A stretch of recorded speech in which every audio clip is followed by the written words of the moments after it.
The theory of relativity, which even though that most people, theory of relativity, yeah, E equals m squared, what is it, right? MC squared. But I believe that it was said that even at the times of Einstein, there were like 3 people who understood the idea, exactly what it means.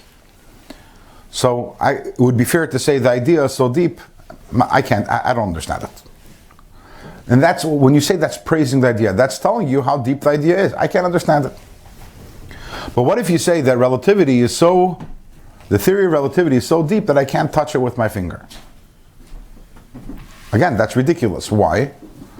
Because the world of touch and the world of intellect, they don't occupy the same world. So when you have 2 things that don't occupy the same world, then putting them together, not only in a positive sense, but even negating their association and their connection is also ridiculous. Because you only need to negate something which is a possibility. You only need to negate something which 2 things that exist within the same world, and therefore you need to negate it. But when something is in a different world altogether, even negating it is silly. It's like mixing metaphors. It's like me telling you that, I have a couch in my house that's so heavy that I can't drink it. There's something went wrong over there in the translation. There is no connection between heaviness and drinking. There's no connection between touching and the depth of wisdom. They occupy different worlds. So let's go back to our previous statement. We asked, if someone says that Hashem is so lofty that I can't understand him, is that sensible? And some people here said yes. The Alter Rebbe says absolutely not. Saying that Hashem is so lofty that I can't understand him is like saying that I can't touch the theory of relativity. It's the same thing.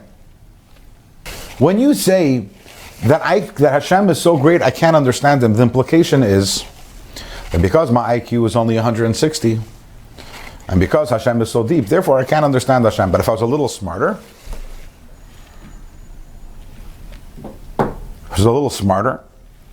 then maybe I'd be able to understand Hashem. But as it is, I can't understand him because he's so... The problem with that assertion is Hashem can't be understood. Not because we're not smart enough to understand him, but because trying to understand Hashem with intellect is like trying to touch intellect with your finger. It's the wrong tool. Hashem is not graspable by intellect because he's beyond intellect.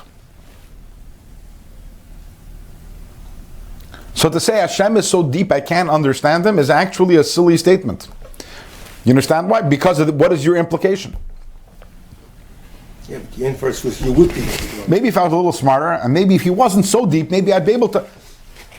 You can't understand Hashem because he's not graspable by seichel, because he's not seichel, he's not an intellectual concept. He is above and beyond.